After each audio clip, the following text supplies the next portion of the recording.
away from the past of colonization. So that's how he started out. But as time went... So these are the two black feminists sitting there. By the way, she's from Zimbabwe. And she's, you know, I know how black people love to say, you're not from America, we don't want to hear from you, won't y'all? So won't y'all call out Melissa Tate, you know? So I just wanted to find a video of this girl who has decided that she's going to now go after Nick Fuentes, this girl from Zimbabwe. By the way, it's not even just that she's from Zimbabwe, because I mean, clearly, like, my bloodline is Haitian. I was born here.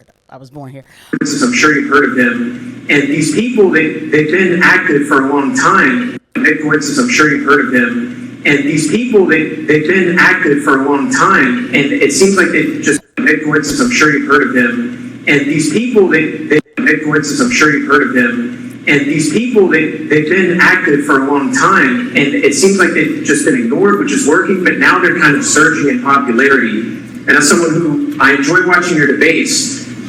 Are they people you'd be willing to engage with and maybe shut them down in a way through a debate or something like that? Well, I mean, I'm going to debate Candace. But no, look, I'll debate anybody that shows up at our campus events first and foremost. Yeah, that's a lie, actually. And I'm not going to come after, obviously, the man is dead, Charlie Kirk is dead. But there are, listen, we're not going to sit here and act like we're never going to talk about Charlie Kirk again.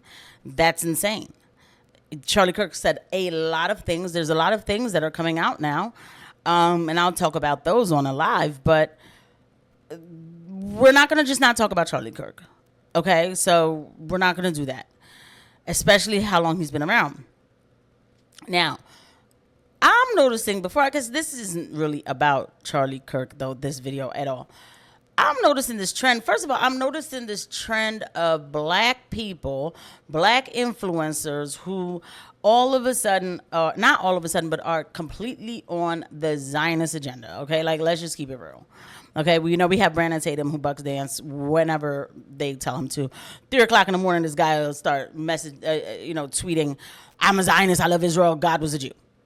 What's going on? And then we have, of course, Candace Owens continues to, okay, let me slow down for the person who's going to get worked up. I'm not saying that she's on the Zionist agenda, but she's on something where she keeps attacking the one person who we have in America who calls out literally everything and been calling it out for the past, I would say like a decade. Okay, right? That's not easy to do.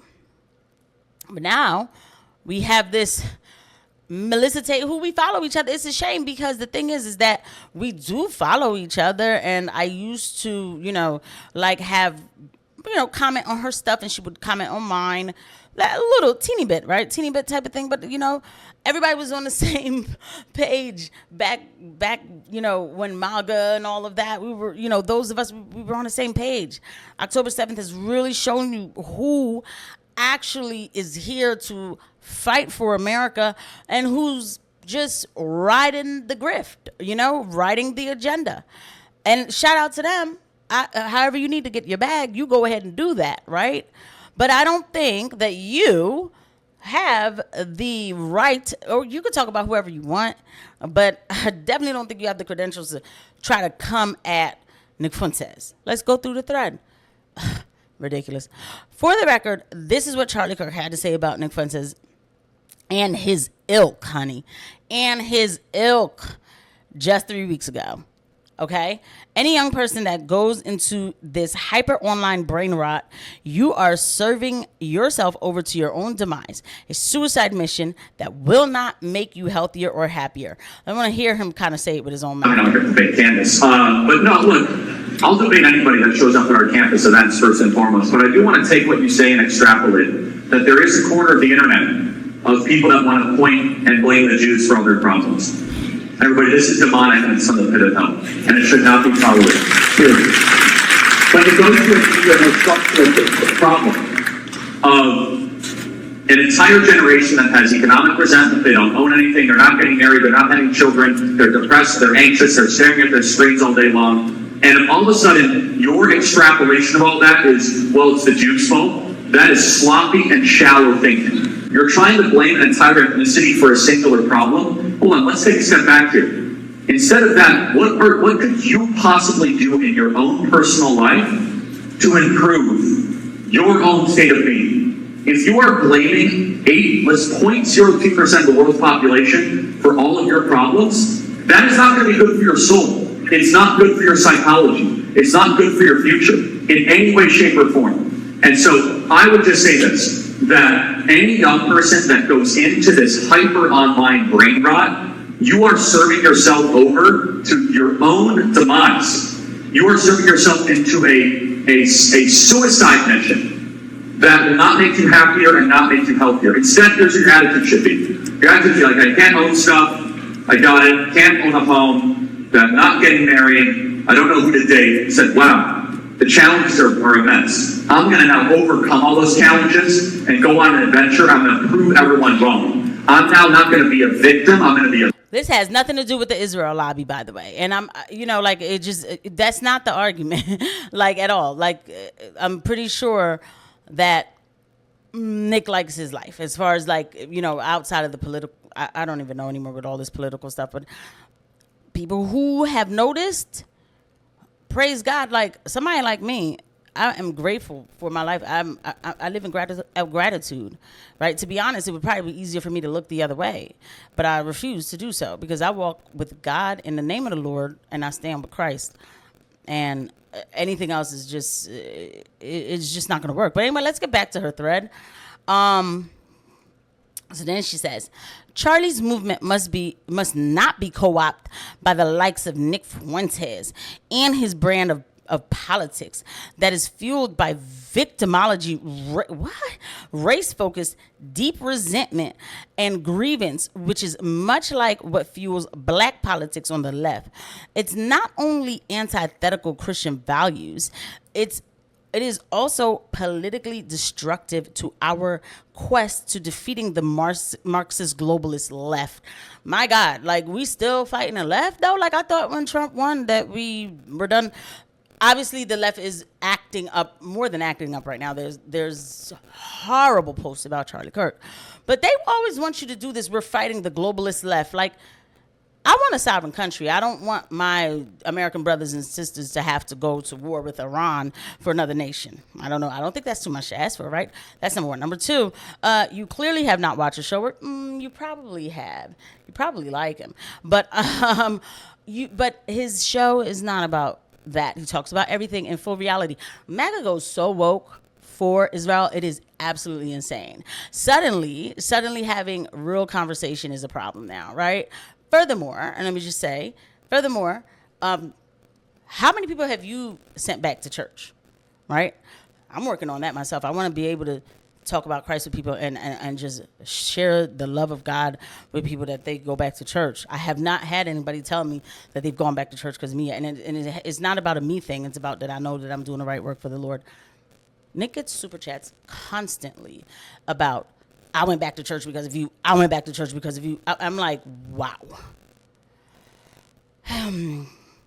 Because instead of focusing on defeating the demonic left that wants us all killed, Nick and people like him dedicate their platforms to attacking and sabotaging the efforts of other conservatives. Nick and others spend most of his time attacking, heckling, trolling, disrupting, disparaging Charlie Kirk's work. Hope his change of tune is sincere and he starts going after the left and not fellow conservatives like Charlie Kirk, like Charlie and Trump, who literally put their lives on the line to do their best to save this country.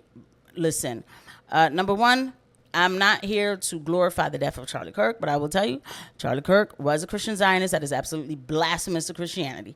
Period. End of story.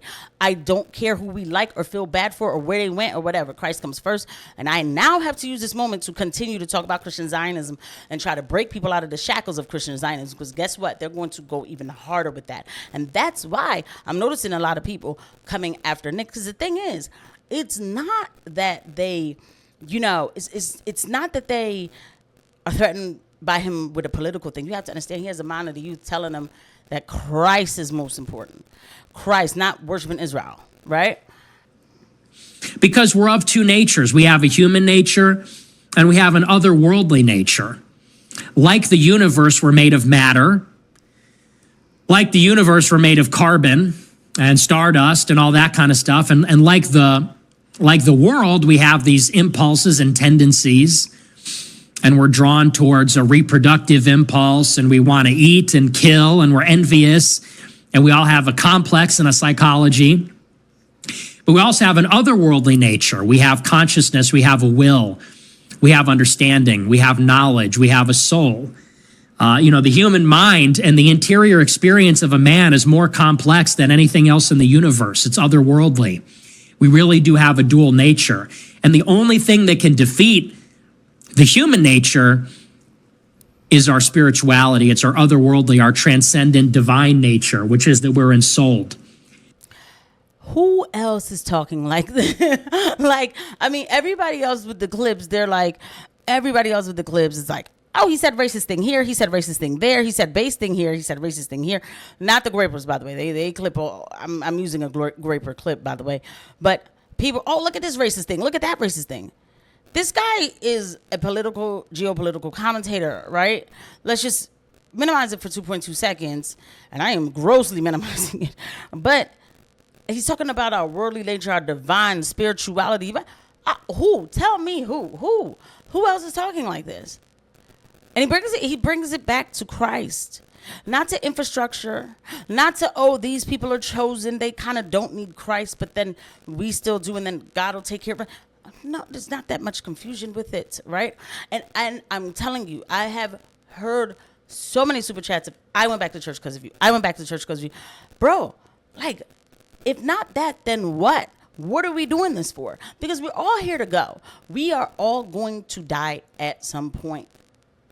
So, what are we're beating the left? Is that what this is about? Is that why we're bringing people into any movement? Is to politically win on the other side and keep doing this back and forth, back and forth? All of this calamity should bring you back to God. Nothing else matters. You were made with purpose. The Creator is real. And so when I hear somebody talk like this, I'm like, yo, I become extremely protective. Yeah, I don't care. We need more of that. That's what we need more of. So for the people who want to, go after him or whatever, I mean, okay, but to me it's just like what are you doing? What's the point? Like, to me it just shows that they're on an agenda and he's on a mission.